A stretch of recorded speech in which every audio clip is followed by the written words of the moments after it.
Hello and welcome to the first in the series of this ADHD Advent Tips to Navigating Your Way Through the Holiday Season. That title is really too long, isn't it? I don't think I'm going to be able to repeat that in every one of these videos. Now, as I promised in my intro, these are going to be one-take videos, which actually, rather than being nervous about now, I'm quite excited about.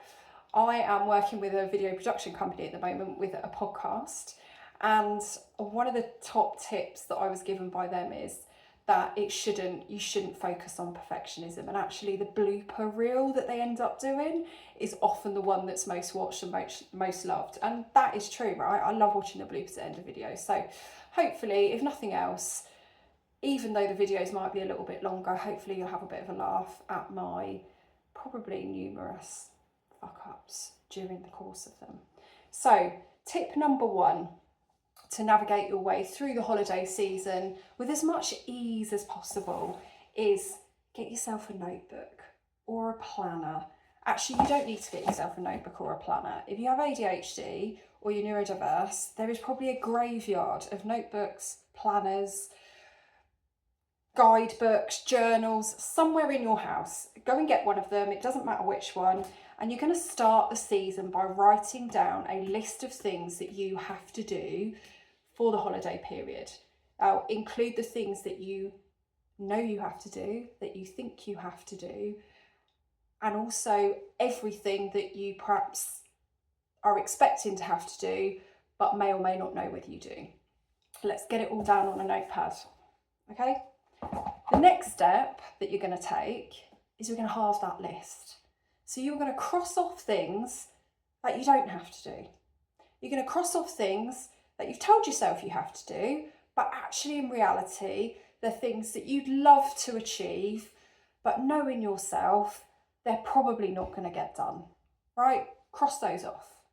Because it is going to be far better for us to have a shorter list of things that we actually manage to tick off and do than a long list of things that we fail to achieve any of. And that has been the story of my life and these sort of periods for a long time.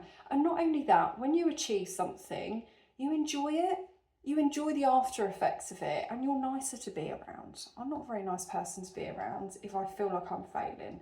That energy is projected outwards onto everyone around me, and it quite frankly is not nice for them. So you're doing other people a favour by doing this. So that is my top tip number one. Make a list of what you need to do and halve it. Now, one step further, the reason that we want to make this list is because we want to be able to allow ourselves to work in flow of our energy. So we have a different way of operating to neurotypical people, right? I told you that there would be interruptions. So there's a parcel come through the door and the dog's barking. So apologies for that, but that's what I promised you. Charlie, no. Where was I?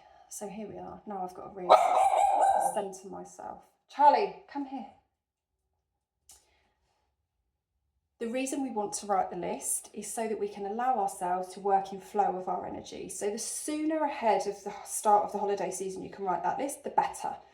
And that is going to allow you to put it up somewhere that's visible to you. And when you get that abundance of energy, which sometimes for me is at midnight for 2 hours, you've got a list of things that need doing, and you can start ticking them off. You can start using that energy and working in flow of that energy when you need to, when you want to, and you've got some things that are purpose driven that you know you're going to feel good about getting done, and you do them when you are motivated to do them. So that is my top tip number one.